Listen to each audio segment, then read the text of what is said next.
Hi guys, here I am sitting in my PJs with a cat in my lap. Let me see whether I can show you my cat. Yeah, there she is. Hey Push, say hi to the people. I thought I'd do another little black moon operation here. Yes, Push. So nice to have you here.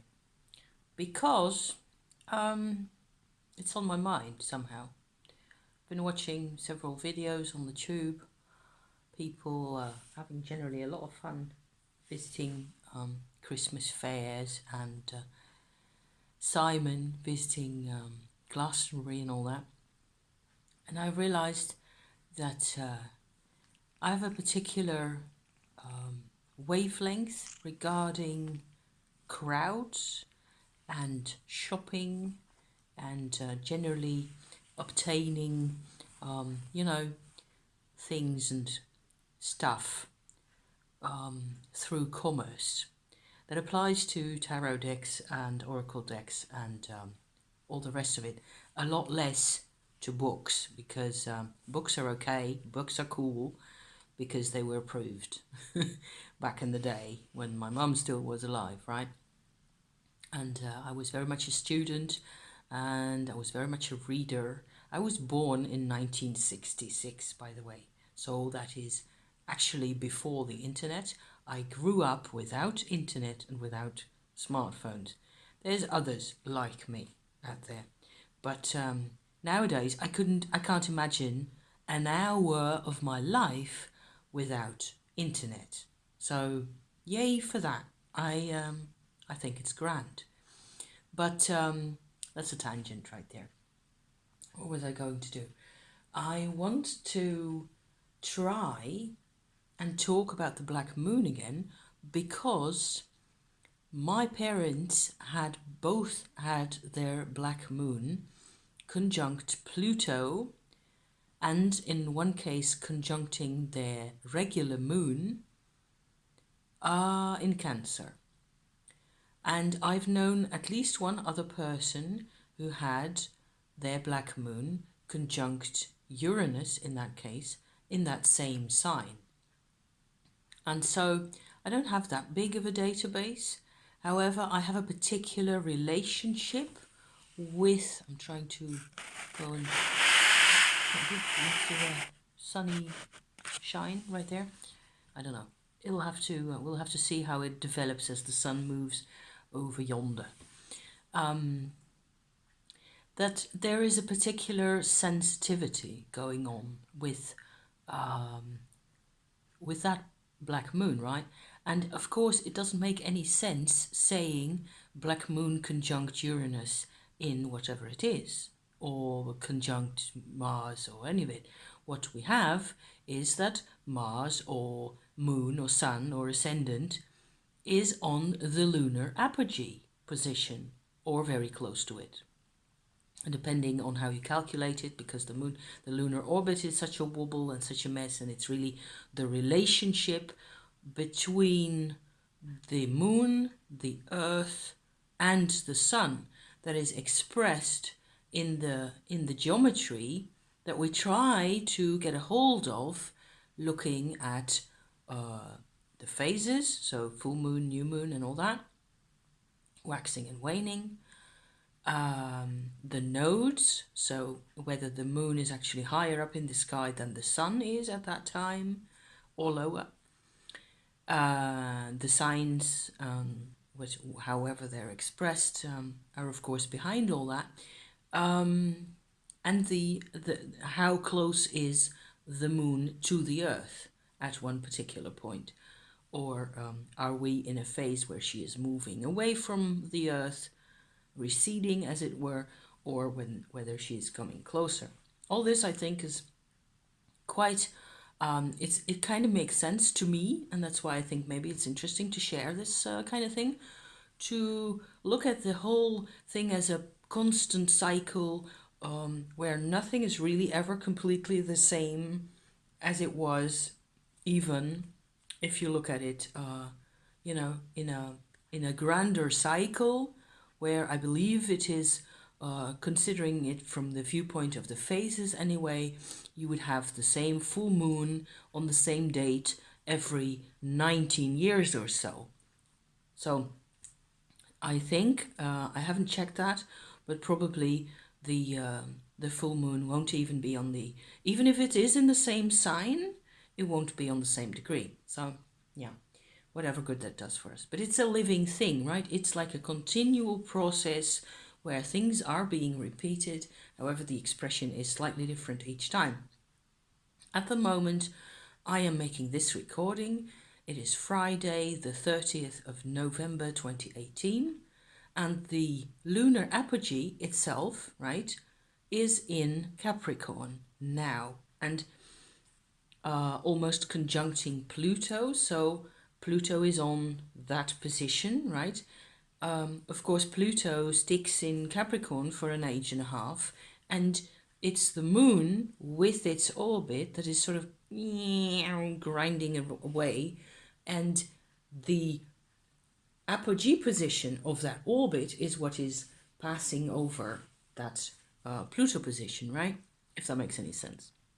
I'm just trying to put in my 2 cents worth, a couple of thoughts and a couple of ideas of how you can look at this, and maybe you have some use out of this.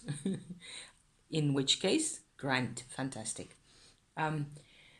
I've been sort of mulling over what it means when the moon is in a sign.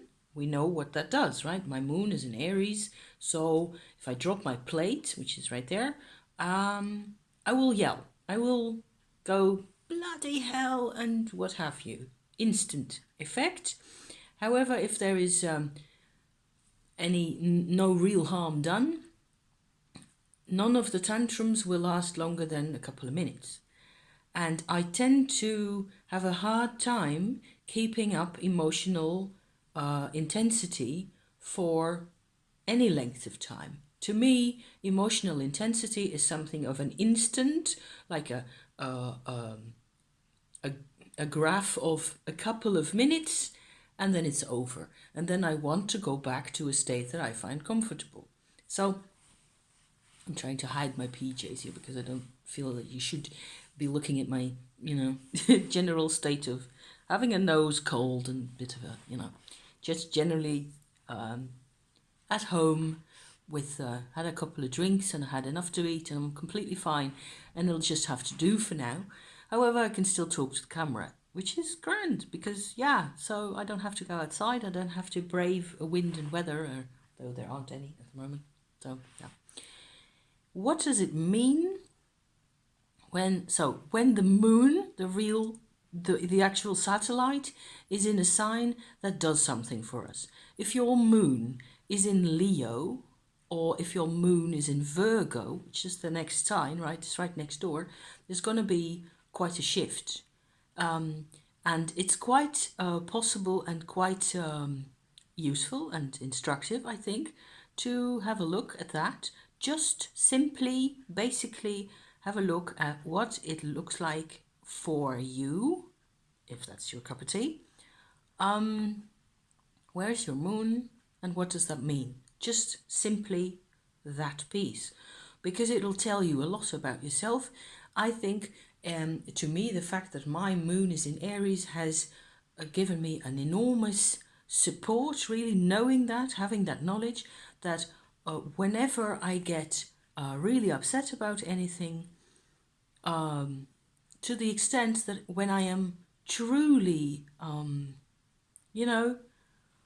worried and truly out of whack with myself emotionally, I can understand much better now why that is and why the approach for me when I am emotionally, all over the place, completely upset or paranoid or, stressed out, to the extent that I have a hard time handling that, there isn't really anything I can do for me, because the remedy for me is to let time pass. let things settle of their own accord. I don't have to do anything because of the instantaneous reaction of the Aries moon. I will be in a state of panic, and then I will just have to let it go again, okay? But I am not a clinger. I don't cling to the, I don't identify necessarily, or I have a really hard time identifying with any emotional state, really, actually. So even these are really new thoughts to me that just come rolling out of my brain at this moment, because I've never really looked at it that way. I'm still talking about the regular, ordinary satellite, the moon as is, right there, okay? So considering that, what I can do when I'm in trouble or emotionally out of whack, I can go outside, can go for a walk, even just looking at running water, or having being surrounded by trees, or a bit out in the nature, in natural surroundings. That'll do me the world of good, because the effect is instantaneous. Everything emotional with me is instantaneous, because that's the MO of Aries, right? If your moon is in the next sign, in the sign of Taurus, it'll be a completely different ball game, because you're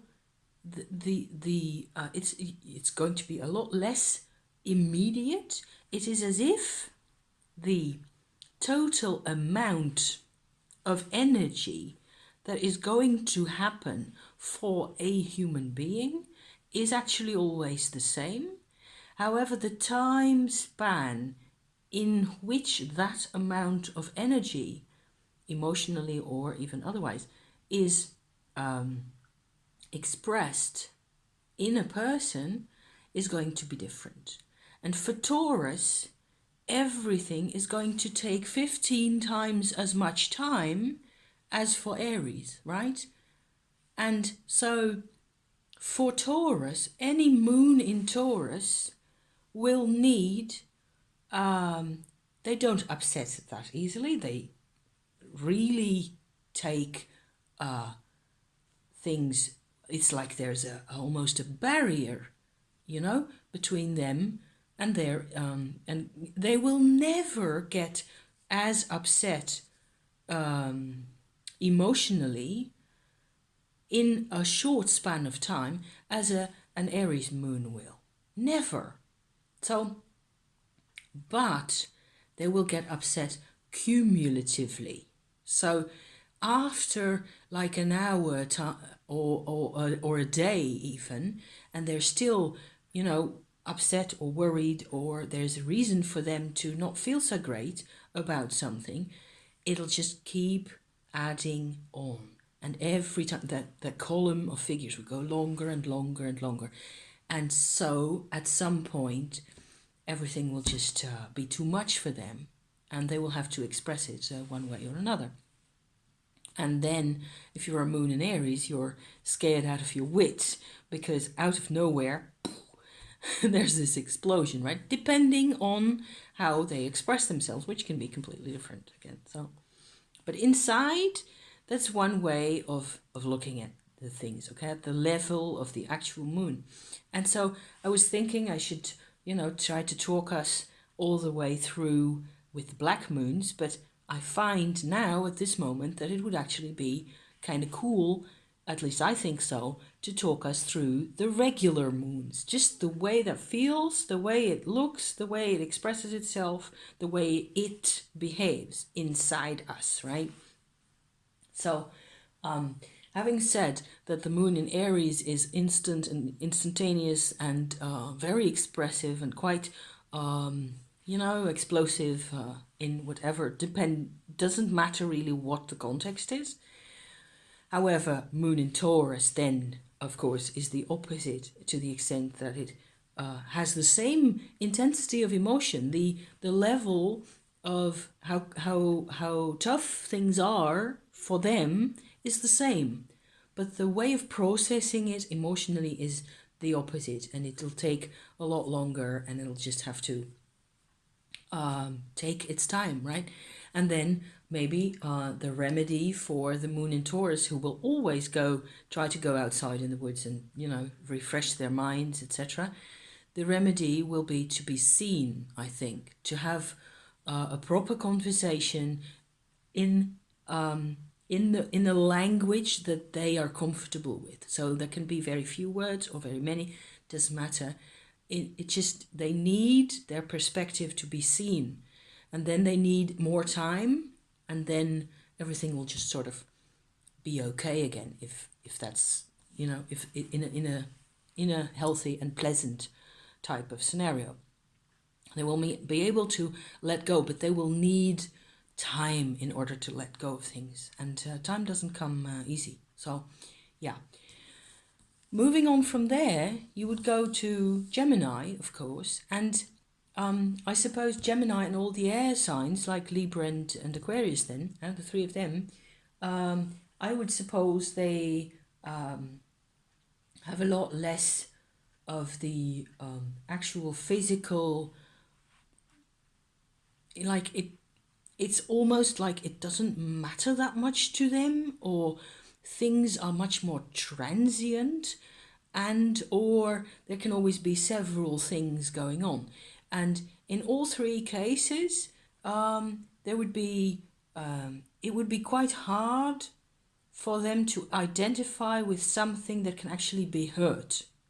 And I suppose when that happens, in the case of a Gemini, they will always try and go and do something else, because that's their remedy for everything, is to shift the focus, get out of there, and probably forget about what just happened. And they just don't identify as easily with the person who is going to sit there and what did you just say to me? Or it's, and so that feels weird to us other folk, right? You just, you can't really get it when people are like detached in that way. So I'm assuming some of the parts of what I'm saying here, because I don't really have necessarily people that I know the charts of, where I can actually say, oh yeah, hang on, that's a moon in Virgo or a moon in Gemini right there. I can so I can sort of extrapolate from what I know about that person, right? That's how I tend to go about things. However, I think that to moon in Gemini, the important thing, I have one, by the way, I just realized I have one. The important thing is to feel constantly in a state of change and adventurousness. And it's a really positive moon to have when you can just roam the world, and every half hour is going to be completely different from the previous one. And that is how they experience things, and how the moon in Gemini, how life comes to them. So the fact that actual change has meaning for them. And so that's a new element right there, compared to the Taurus and the Aries position. In the Aries position, you're not aware of change because everything is instantaneous. So the thing that you were just engaged with is gone whenever there's a new thing coming in, and you're not aware of any. It's quite fragmented, actually. Talking about myself here, because moon in Aries is, yeah, I think that's quite fragmented. God, yeah. So in essence, I'm talking to myself here, and maybe somebody else find this useful. Excellent. So going on from there, okay, I think I've said enough about the Gemini situation. I want to go into the Cancer situation. And one thing, because my father's got the moon in Cancer, as well as the black moon and the Pluto and all that, I thought, you know, I've been thinking about him and about his connection and or lack of connection to his family. a lot. And of course, Cancer is all about family, right?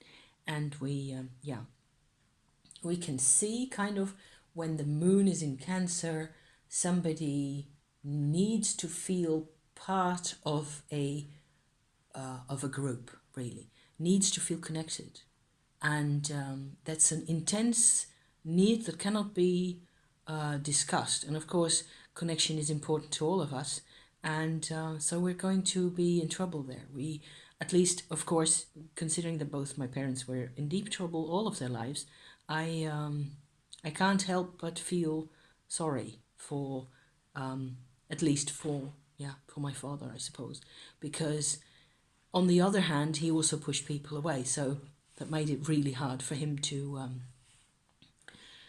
just ever be cheerful and or sensible about anything. And he was never speaking the same language. Neither of my parents were ever speaking the same language as the rest of us out there. And that is even forgetting all about the black moon and Pluto and all that. So it was like a triple catch-22 horrible situation in the astrology there.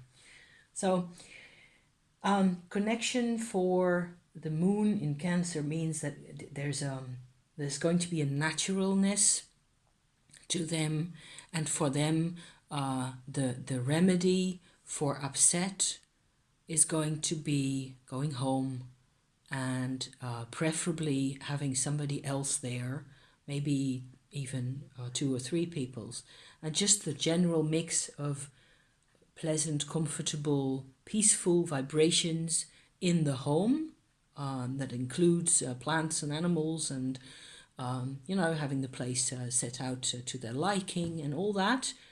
The smell of home will do them the world of good. And it's easy after that. You just have to go home. And it doesn't even matter whether the home is completely peaceful and would qualify as a Zen home to the rest of us. To them, when it's home and it's cool. So it's an advantage on that side, right? So, but my dad never had that, so poor sod. Anyway, moving on. Moon in Leo. Leos are my cup of tea, of course, because I am a Leo. A sun in Leo, that is. Just have to move a bit because, ouch. The moon in Leo. So there's a weird sense of almost a contradiction in terms, really, because the moon, the lunar emotional energy, the emotional movement inside the person, has gone into a sign, just like with Aries, a fire sign, right, where the sun is most clearly expressed and strongly present, always. And I suppose my mother, had her moon in Leo, so she was 1.5 days later than my dad. So the moon, everything else was the same in those two, and the moon had moved on half a sign and a bit, right? So her moon was at the beginning. Sorry, her moon was at the beginning of the sign of Leo, and to them, I am trying to think here. I'm trying to, because I know my mother best of all, I think, as a person of values and of a person of pride, a person who takes personal pride in their whatever it is they're doing. So the fact that my mother never really had a home to call her own and or a career, I suppose moon and Leos are ambitious as well. Obviously, considering, Leo ambitions, they're all about, the sign of Leo is all about ambitions and realizing some sort of personal potential. Yeah, I think we can live with that. So, to her, I know that she would only calm down when things were set right, and I didn't have a clue in the world to help her get at that type of perspective ever. So it was difficult. But in general, I think those people get a sense of, the only way that it would really have made any difference for her was to have things set right, not only for her personally, but in the world as well. And for things to, my hair is all over the, will you look at that? I'm going to the hairdressers. I promise the 14th of December. After that, I'll be looking, fairly decent again. But this is just, yeah, it'll have to do. Enough about the Leo position. The Virgo position for the moon, the whole perspective changes again because we're back from Earth, from fire territory, we're into Earth territory again. Just with, like with the Aries to Taurus shift, except it's like they say, it's a higher octave, which doesn't help at all. Virgo, I always find everything to do with Virgo. Anything, any planet. It doesn't matter what it is that we're looking at, Mercury or Uranus or any of it. Whenever you get to Virgo, it goes like, yeah, okay, and so what do you want to do with that? What's the bottom line? Let's have a bottom line here, because then from then on we can, it's like, it's the season, right? It's the September season, and it has everything to do with getting your harvest in. That's the way I look at it anyway. And making sure that we got what we need, and basically preferably only that which we really need, so as to survive winter. Yeah, and winter is the domain of quite a number of other signs. And so the moon in Virgo will always have a bit of a slight impatient edge, a slight sense of, okay, I can see all that. Doesn't have time for tremendous expression, tremendous personal justification, deep emotional intensity, deep connection or connectedness or any of it. It always wants to have a bottom line. It wants balance and control. Yeah, I gotta have control in there somewhere, okay? So it kind of makes sense.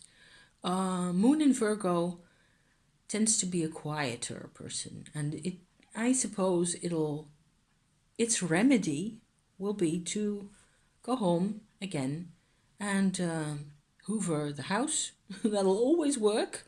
And or set its affairs in order.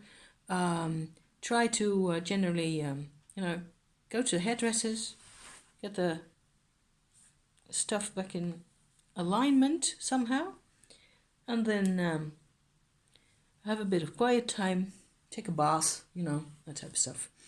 And it'll just, it'll do itself from there. And I'm still looking for this little smidge of something here. I can't see where it is. I've got an antenna sticking out into the universe. Yeah. How far are we in? Half an hour. I'm going to try and do all the 12 signs in a row. Okay, so just move on quickly. Moon in Libra. I've got a lot of Moon in Libras. I'm an ascendant Libra myself.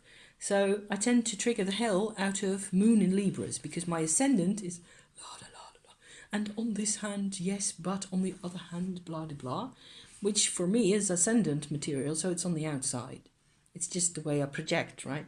And on the inside, I'm a Leo, and I've got Aries, and I've got blah and blah, and all sorts of things, all sorts of Cancer things going on, and I've got Neptune and Scorpio and all that. So I'm not really any Libra material at all. So, however, I can learn from Moon in Libras. I can really look at them.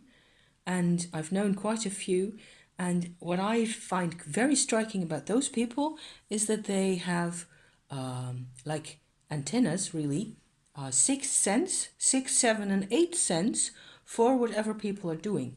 So they are great at managing a business, especially a business where there's several other people who have to move kind of independently, but still have to follow the company line, or in some form or other. They have to, everybody has to, get the results, get the job done, and then other people depend on that for getting their job done and stuff like that, just like it is in business, right? Or in the workplace. And those people have like this fantastic diagram alive within them, where it isn't really about them ever.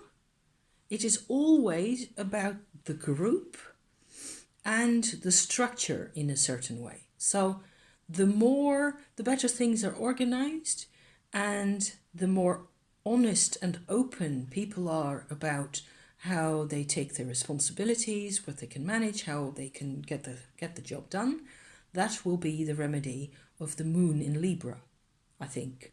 Because in a sense, it depends on a great many other elements within the horoscope of the person who has the moon in Libra, right? How they react, whether they are really clever to organize what it is they need. Because, of course, there isn't always a complete harmony between the moon in the horoscope, in the chart, right? And the rest of it.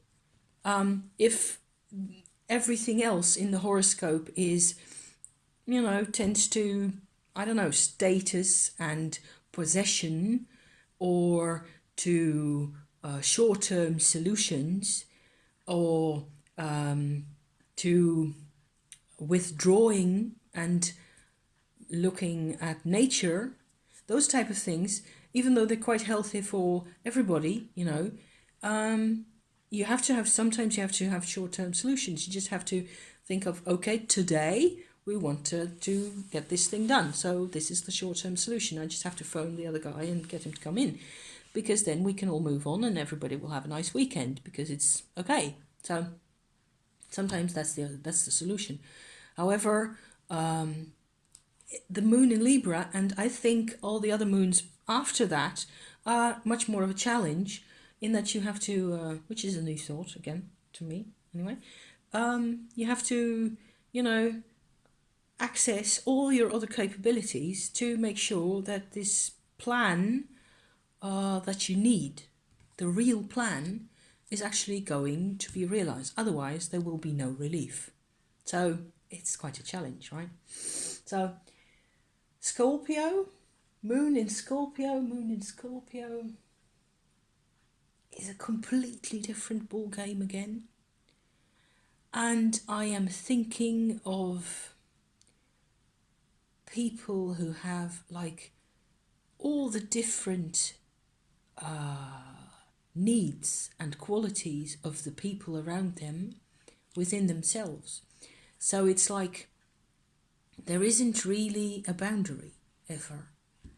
And it's a huge challenge again. So you can be like a Gemini, a Sun Gemini with Mercury in Gemini. So you're, interested and upbeat and positive and cheerful, and nobody would really know, and still have your moon in Scorpio. Those combinations are so difficult, because how is that person going to solidify, to manifest? They'll just have to figure it out as they go along, right? Oh my God. So that type of oh my God is behind all the aspects in astrology. When you're talking about trines and squares and oppositions and conjunctions, behind that is always a sense of there's easy aspects and there's not so easy aspects.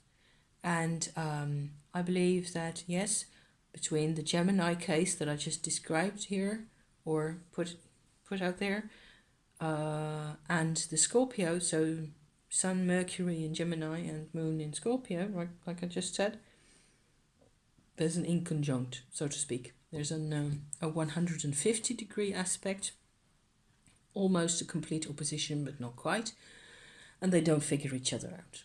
So, yeah, that's a whole different ball game.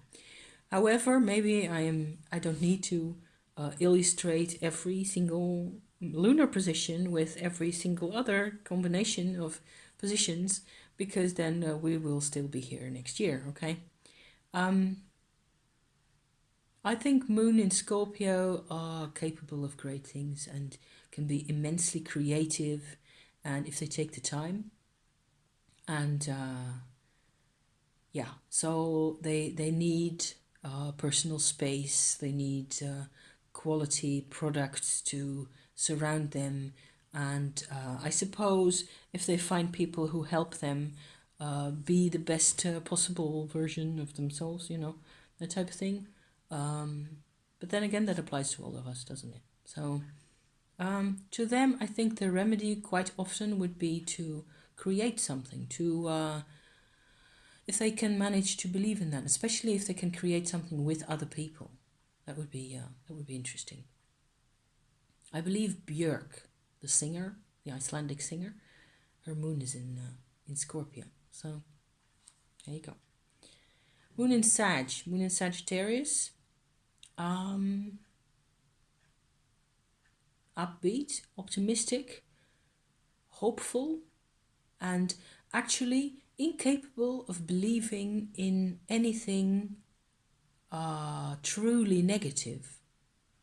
However, there's also a slight sense of disconnectedness there. And I have no idea what the remedy would be there, other than just getting the truck on the road again and just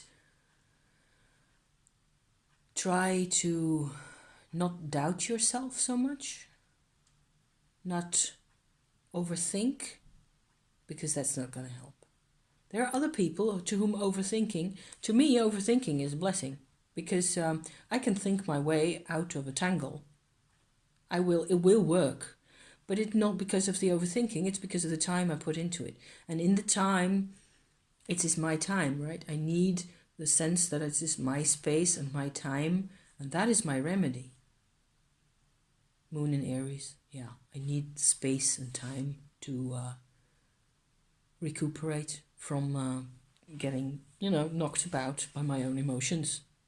Just, just as an aside there. So, the moon in Sagittarius being a fire sign also, just like Leo, I think she needs to have positive information about things, to be involved in positive things, and also to not be completely independent, because that's conducive to loneliness for her. And even though I'm saying her because I'm thinking of one particular person with this scenario, yeah, they will try to do things with other people and generally feel part of a group, and that will be like a sense of, oh my God, thank goodness I'm contributing, and so that's good enough, right? So it doesn't sound very mystical, and maybe it isn't. Maybe not everybody is mystical. That makes sense, I think. Moon in Capricorn. The Capricorn is the superlative version, so the maximal version of the moon in Virgo, who says, okay, what's the bottom line? And in this case is how it will be expressed as, how is this going to serve me? How is this going to be supportive of what I have in my life? How is this going to support me, really? So they tend to be extremely sensible and how do you call that? Practical and pragmatic, and have very little sense of romance and or connectedness and involvement and all the interesting and convoluted scenarios of the moon in Cancer and the moon in Scorpio, and all the rest of it doesn't really register with them. They just want to know what they're up against. And so they actually, the challenge then again is to get things organized in such a way that they can actually relax. And you'd say that applies to everybody, and of course it does. But in this case, you're talking very practical solutions. So somebody who's got a moon in Capricorn and a temperament that goes all over the place, or that leads them to, travel the world and have all sorts of interesting adventures, but no real security, they're going to run into a wall of their own making at some point, because they're going to burn themselves out. So because the moon in Capricorn generally tends to look after itself, by the way, it'll prevent running into the wall, because it has way before then seen to practical things, and made sure that things are under control, right? But they may be control freaks, so yeah. From then on, Aquarius, I'm not going into the remedies for the Capricorn so much, because it's harder for me to imagine, because it's not my wavelength that much. More could be said. I'm not going to do it. Moon in Aquarius is about the new year coming. So it's January, right? And even the end of January and early February. So the light is increasing, and we haven't really got a sense of vitality returning to the planet just as yet, but we do have a chance of getting. Actually, there isn't really anything but light at that moment, and maybe that's a moon in Aquarius situation where the individual has been reborn already, but it's still very much there's an enormous sense of idealism, and they're not perfectionists, not at all.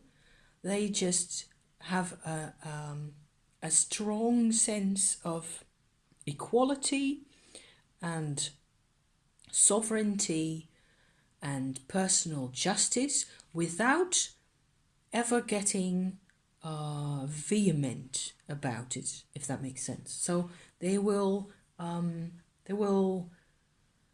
strive for things, but maybe I'm thinking Marilyn Monroe was a moon in Aquarius, and unbelievably, she needed to believe in people, to have a sense of everybody, down to the least individual, being treated as a sovereign human being, was one need that maybe nobody's ever really expressed about that one woman right there. And it breaks my heart. My husband's got moon in Aquarius, as well, and so I live with that quite a lot, and I can see that they are people who don't fight. They don't want to fight. They can't fight for themselves or for anyone else, or they're just completely imbued in a sense of the rightness of personal sovereignty. For a woman in the 60s and late 50s, all you can do is take off your hat to her, really. So and then I'm ending up. Yes, we've gotten there. Moon in Pisces.